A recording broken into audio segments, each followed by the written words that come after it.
This Saturday, I will be in Plano, Texas for Modern Day Debate Con number 2. Some people pronounce it Plano. They're totally wrong and ridiculous. Trust me, it's Plano.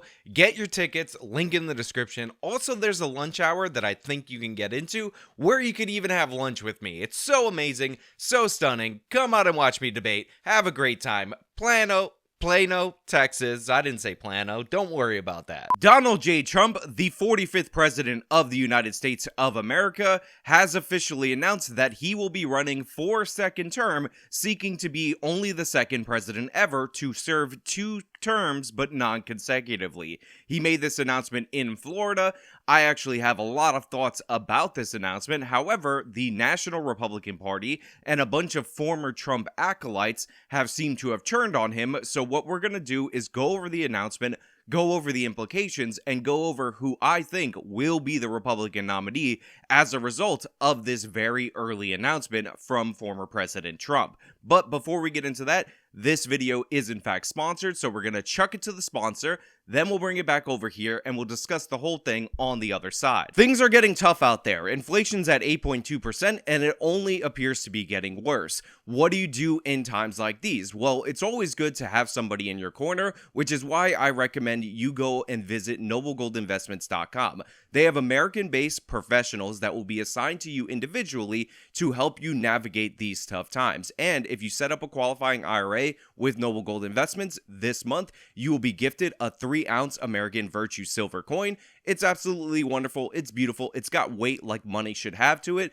So go over, visit them at noblegoldinvestments.com or call them at 877-646-5347. That's 877-646-5347, noblegoldinvestments.com. So as promised, former President Donald Trump has announced that he will be running for a second term in 2024, and no, you are not wrong. This is incredibly early for a presidential announcement, as he's announced before the Georgia runoff has occurred, which is an interesting calculation on his part, because essentially, since Herschel Walker is his guy, and we must all work very hard for a gentleman and a great person named Herschel Walker, a fabulous human being who loves our country and will be a great United States Senator. Herschel Walker, get out and vote for Herschel, and he deserves it.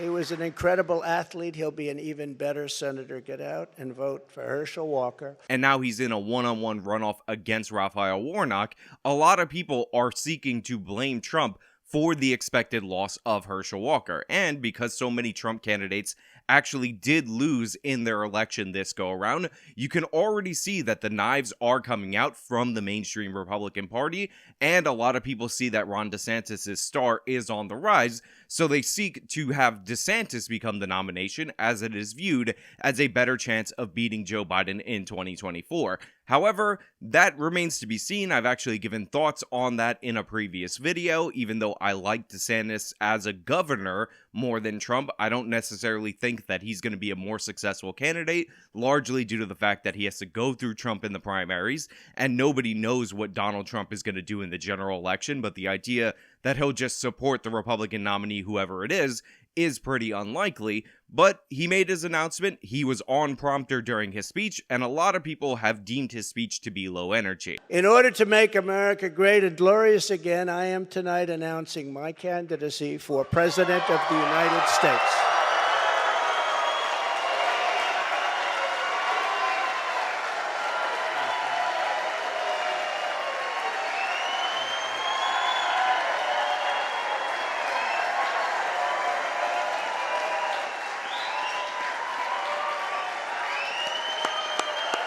Thank you, Chris. Thank you. All of you. Now, already, when we're talking about President Trump being low energy, this is actually where I come into dispute with a lot of people who are breaking down this announcement for president. Remember, a lot of these people have already in their minds or in their hearts moved on from Donald Trump, so they're clearly grading in a negative way. And I actually thought for the first 20 minutes of this speech, the fact that he was on prompter so he can highlight each and every specific point in the message that he wants to lay out, which is his case from his previous administration versus Joe Biden's administration on why he should be the nominee, why he should be president of the United States again, he was actually really good. This was some of the best Trump on prompter that I've seen in his entire run. Obviously, it's not going to have the fluid energy of Trump talking to a crowd and jazzing them up and going off the cuff where you're on the edge of your seat wondering which outrageous thing he's going to say. But the thing is, this was good Trump on prompter for about 20-25 minutes. However, at a certain point throughout the course of the speech, Trump started to ramble, and it's just factual that he did. A lot of news agencies actually cut away from it. Very notably, Fox News has cut away with it because Fox News has pretty much moved on from Donald Trump in their minds and in their hearts. Now, I will say that if Trump becomes the nominee, you can expect a lot of these news organizations to fall back in line, a lot of these internet influencers to fall back in line, because that's essentially what they did during the 2016 primaries, where they backed Cruz or Rubio or Jeb Bush or whoever over Donald Trump, and he eventually became the nominee. And very few of these people are actually honest about it, where they were on Trump during that primary. I've said it before and I say it again. I didn't think Donald Trump was going to win. I did think Hillary Clinton was going to eventually pull it out. However, he did win, and Hillary Clinton was so unpopular that that could happen.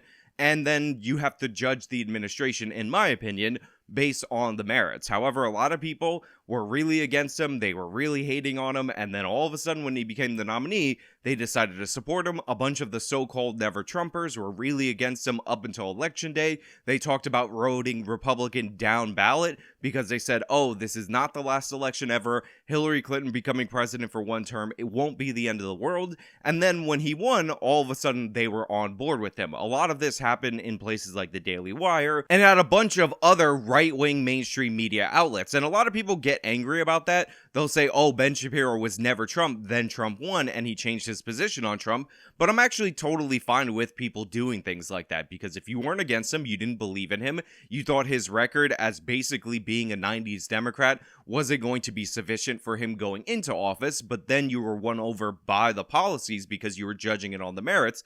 I actually think that's more reasonable than the people who just go die hard one side or the other and just judge it based on how they feel about the person throughout the whole course of their election. But anyway, Trump did his announcement. I think one of the funniest slaps against Trump actually came from the New York Post, which is honestly very savage, where they put on their cover that the Florida man made an announcement, and they had it on page 26 because the New York Post, like a bunch of other outlets, is completely over former President Trump. Now look, I like the New York Post. They are a tabloid. They always do stuff like this, and usually they go for humor more than anything else in their headlines. Obviously, they're right-leaning. They were one of the biggest supporters of President Trump in his 2020 election campaign. They're the ones who got censored for bringing up the Hunter Biden laptop story. They're the ones who were seriously pushing the crime agenda on their pages against Kathy Hochul in the gubernatorial race.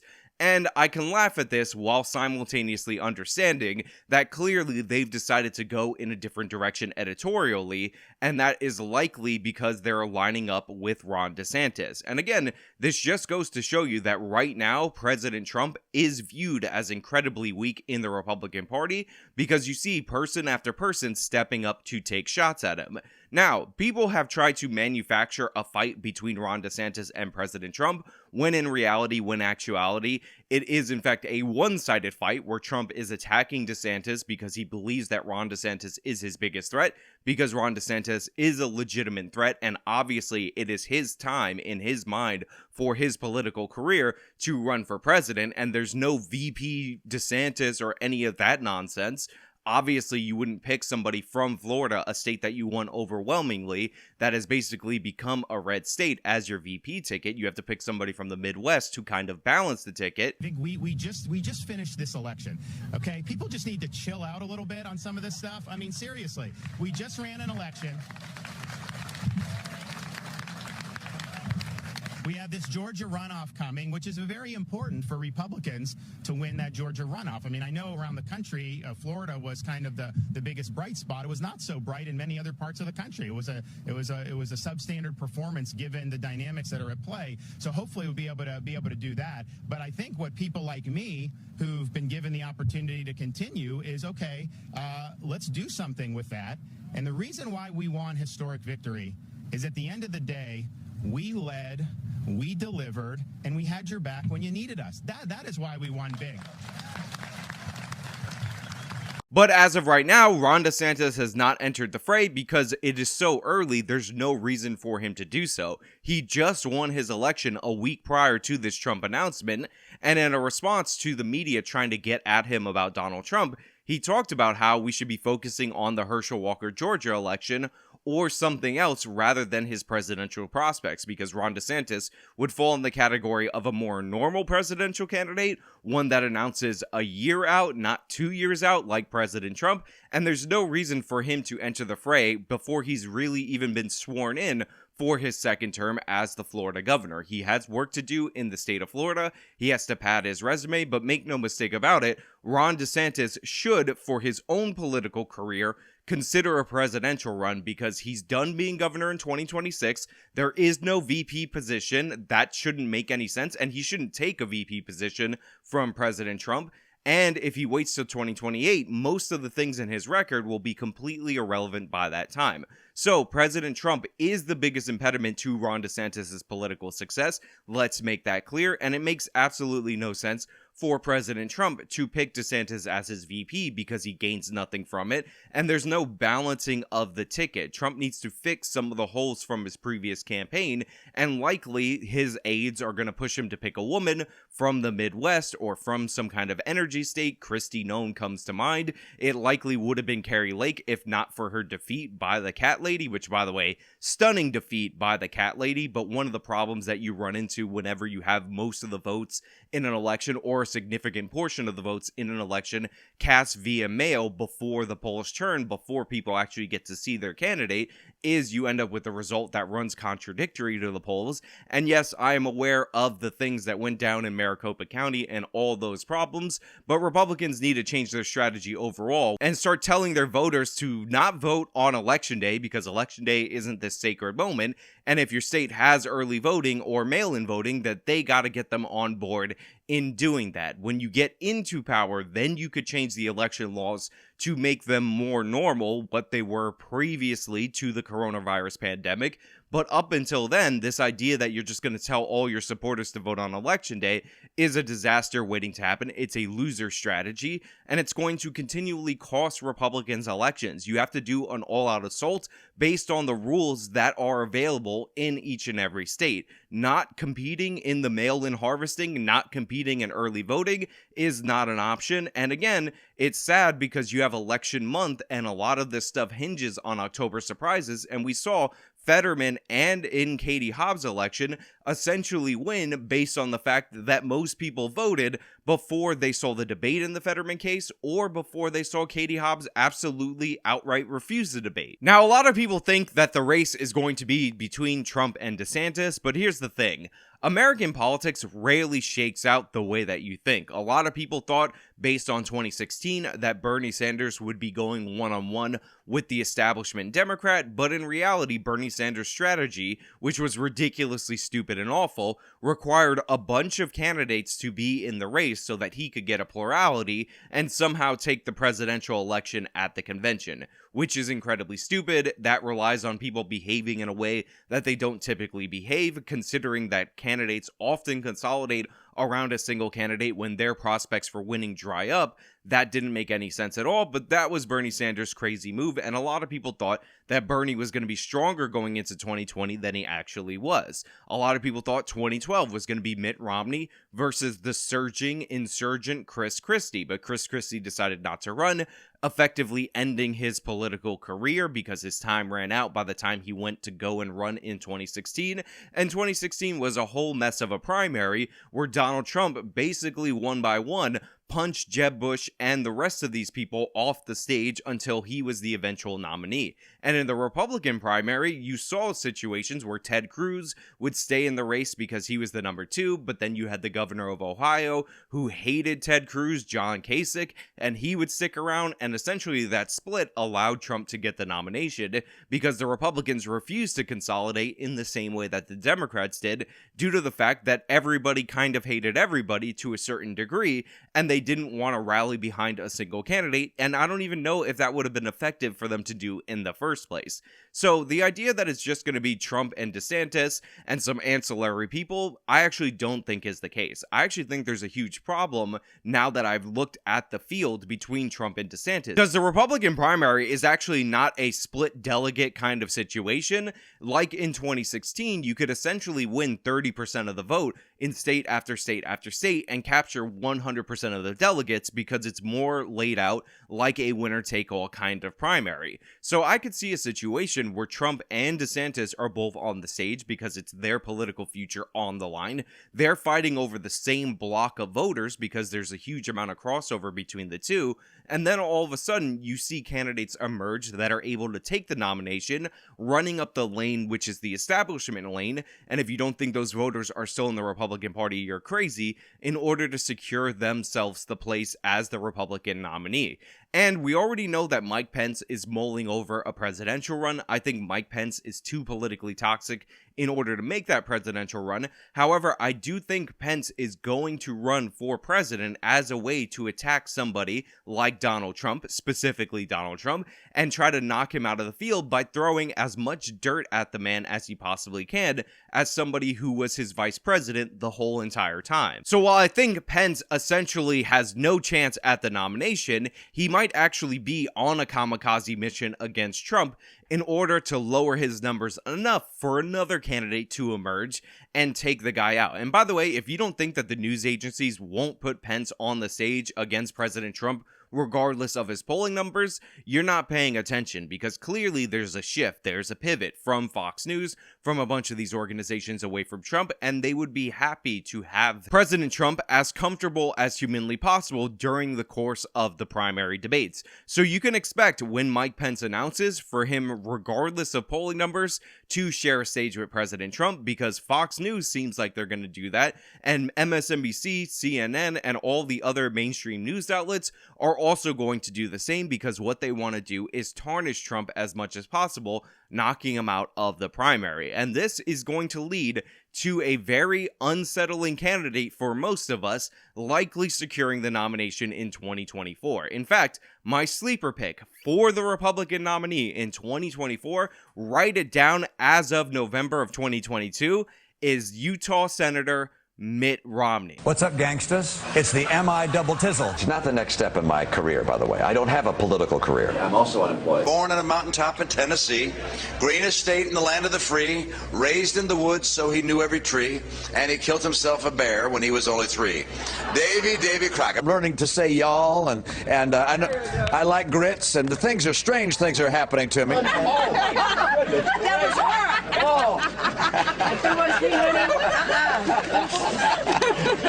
I love this state. It seems right here. The trees are the right height. The streets are just right. I know what it's like to worry whether you're going to get fired. There were a couple of times I wondered whether I was going to get a pink slip. I like being able to fire people who provide services to. Now you might say, no way, you might be shocked, but hear me now and quote me later. Mitt Romney can run for president again despite the fact that he lost the general election, because by his logic, President Trump is running again, despite the fact that he lost the general election. And Mitt Romney can make the case that Obama was a far stronger candidate than President Joe Biden was, therefore his loss should be viewed as less significant, and he could use that as a way to get him into the race. On top of that, the idea that Mitt Romney isn't still eyeing the presidency is absolutely and patently absurd. Mitt Romney forced Orrin Hatch to retire in Utah just so he could grab that Senate seat so he could be relevant in politics. Mitt Romney tried to get the Secretary of State position from President Trump. President Trump refused him because Mitt Romney is interested in running for president again, because it's his dream of all dreams to become the president of the United States. It's the dream of his father, George Romney. Are you just going to keep talking? Yes, you're going to let me finish with what I have to say. We're not going to kill Big Bird, but Big Bird's going to have advertisements, all right? Take a risk, get the education, borrow money if you have to from your parents. America's right, and you're wrong. President Obama will turn this country around. We believe in America. We believe that our best days are ahead of us. President Romney. I You know, just a kid that wants to make a difference for America. I'm not familiar precisely with exactly what I said, but I stand by what I said, whatever it was. Now, on top of that, Mitt Romney is doing a bunch of other things to strategically position himself to run for president again. He recently dropped an op-ed in the Wall Street Journal. Obviously, he did all the other things that I talked about, getting that Utah Senate seat, trying to make himself relevant, and he's trying to curry favor with the mainstream media so that he can get positive coverage as the same candidate going into the 2024 primary, because we all know that the left-wing media likes to pick the most moderate, weak Republican going into the presidential election, so that way people could think that they have a chance of pulling people from the center to their side, because this is exactly what they did with John McCain in the primary and Mitt Romney in 2012, and what they tried to do with John Kasich. The media really tried to make this guy happen, even though he was not going to happen, and Mitt Romney is currying favor with the very same media that, by the way, sold him down the river against Obama, just to show you how much he just wants the nomination, because he thinks he has a genuine shot. And here's the worst part about everything that I just said. Mitt Romney has a genuine shot, because President Trump is likely going to be running against Ron DeSantis. He might even be running against somebody like Glenn Youngkin. When you have a fire in an aircraft, there's no place to go exactly. And you can't find any oxygen from outside the aircraft to get in the aircraft because the windows don't open. I don't know why they don't do that. In fact, there's likely to be 3 or 4 candidates running in that exact same lane that President Trump is running in, competing for the same strain of voters, a lot of which have become disillusioned with Trump and might be seeking one of these Trump without the baggage, the policies of Trump without all the downsides of President Trump as a person. And when all those people are fighting over the same share of voters, guess who has a chance to get that 30% establishment core? Mitt Romney. So this is really going to happen. I really think he's going to be the guy. When he announces, he's going to have a good chance. You guys are going to want to laugh him off the stage, but essentially all these other candidates are going to be focused on attacking Trump directly, so Trump's going to be hitting back against them, and unless he spots Mitt Romney as the actual legitimate threat that he actually is and takes him out Jeb Bush style, Mitt Romney has a genuine, legitimate chance of becoming the nominee. Mike Pence is the legitimate distraction candidate for President Trump. Liz Cheney, if she decides to run, is the legitimate distraction technique for President Trump. These are people that he has beefs with, that he wants to go after, that he thinks try to undercut him, that he's going to spend a lot of time and energy on. And Mitt Romney, the person who's mild-mannered and doesn't look like a threat, is going to be able to sneak in as those people draw the fire as the establishment choice. On top of that, if Mitt Romney does secure the nomination, you're probably going to be looking at a Romney-Cheney ticket or a Romney-Pence ticket as a way to kind of say, we are moving on from President Trump. This is the new direction of the party, and depending on how bad things are, Mitt Romney might accidentally become president through this method. You can never be too cautious with somebody like Romney who definitely wants to be president. You can never be too cautious with anybody whose actual name is Willard, aka the dude that can control a bunch of rats, because they are fleeing the sinking ship, or the perceived sinking ship that is President Trump, hoping to put DeSantis and Trump against one another. Also, Mitt Romney can run up the sidelines without anybody paying attention to him, catch this Hail Mary pass, and become the Republican nominee in 2024. And the crazy thing is, a lot of you get this, a lot of you understand this. I dropped 2 polls on my community tab and over on Twitter asking who's going to be the Republican nominee in 2024. And both polls actually picked Mitt Romney, because both polls acknowledge what's going on, and despite the fact that they are very scientific polls, the majority of people in my audience recognize what's happening